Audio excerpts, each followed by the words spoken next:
नमस्कार बंधुरा झर्णा झुमा किचेने सबाइके स्वागत। आज आमी देखें कैप्सिकाम निये नियेछि और कैप्सिकाम दिए तैरी करब पकोड़ा। सेइजन्य देखें दुटो कैप्सिकाम निये नियेछि। एखन आमी कैप्सिकामगुलो केटे नेब। और प्रथमे देखें कैप्सिकामगुलो धुए आमी परिष्कार करे निये नियेछि। देखें माझखाने बराबर केटे निচ্ছি। कैप्सिकामगुलो आमी एखन केटे नेब। देखें এই যে বীজের অংশটা আছে সেইটা কেটে আমি বাদ দিয়ে দেব। দেখেন এইভাবে কেটে আমি বাদ দিয়ে দিচ্ছি। আর ঠিক এই রকম করে আমি কেটে নেব। দেখেন একদম সরু করে কাটছি না, আবার একদম চওড়া করেও কাটছি না, ঠিক এই রকম করে দেখেন কেটে নিচ্ছি। এটারও বীজগুলো ফেলে দেব এইভাবে। দেখেন একটু চওড়া হলো অসুবিধা নেই। দেখেন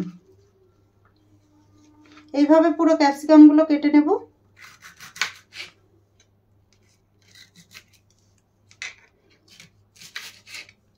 দেখেন এইভাবে কেটে নিচ্ছি। দেখেন ক্যাপসিকাম কাটা হয়ে গেছে। কুচনো ক্যাপসিকামের মধ্যে দেখেন খুব সামান্য নুন দিচ্ছি, একদম বেশি নুন দেওয়ার দরকার নেই। নুন দিয়ে দেওয়ার পরে এখন একটু মেখে রাখবো, তাহলে কি হবে ভেতরে একটু বেশ নোনতা ভাব লাগবে। দেখেন হয়ে গেছে, এটা সাইডে রেখে দেবো। এখন বেসন গুলে নেব। এখানে আমি দেখেন একটা বাটি নিয়ে নিলাম। বাটির মধ্যে দেখেন দিয়ে দিলাম পরিমাণ মতো বেসন।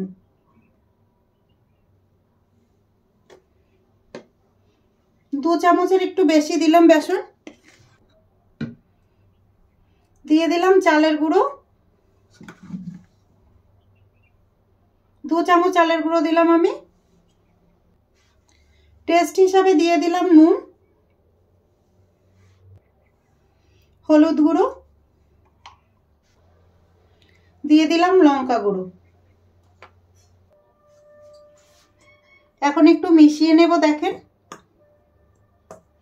মেশানো হয়ে গেছে। আর অল্প অল্প করে জল দিয়ে ব্যাটার তৈরি করে নেব। একদম পাতলা ব্যাটার বানাবেন না, একটু মোটা ব্যাটার বানাতে হবে। দেখেন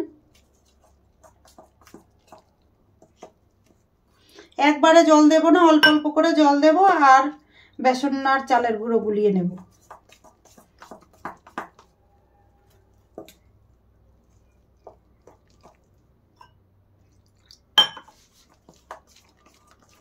দেখেন এইভাবে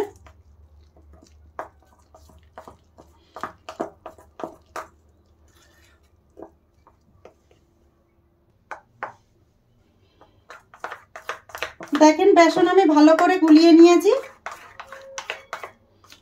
ঠিক এই রকম মোটা করে গুলাতে হবে।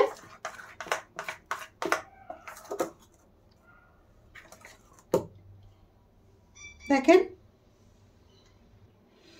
এখন এই বেসনের গোলাটা আমি 10 মিনিটের জন্য রেস্ট হতে রেখে দেব।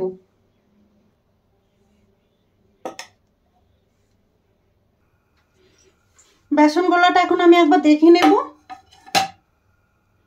দেখেন খুব ভালোভাবে সেট হয়ে গেছে। এখন এর মধ্যে আমি দিয়ে দেব কিছুটা কালো জিরে।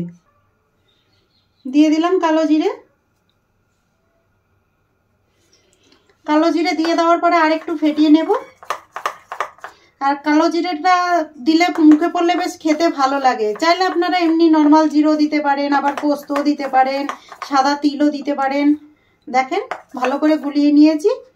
এখন ক্যাপসিকামগুলো আমি দেখেন বেসনের মধ্যে নিয়ে নিলাম। এখন আমি ভেজে নেব।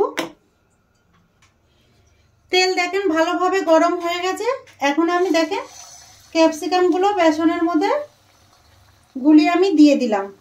দেখেন এইভাবে, যেইভাবে আমরা বেগুনি ভাজি, চপ ভাজি, ঠিক সেইভাবে দিতে হবে।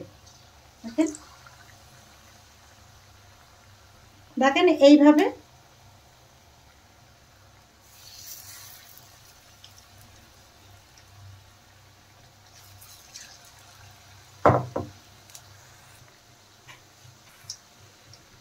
এখন একবার পাল্টে দেব। দেখেন নিচের সাইড কিন্তু একটু ভাজা হয়ে গেছে, হালকা কালারও এসে গেছে।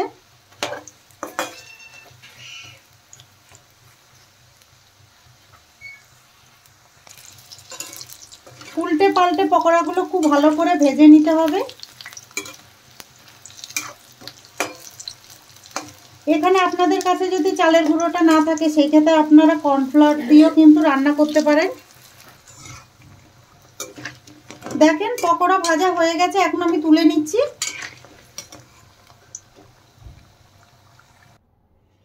দেখেন এখন আমি প্লেটে নিয়ে নিলাম।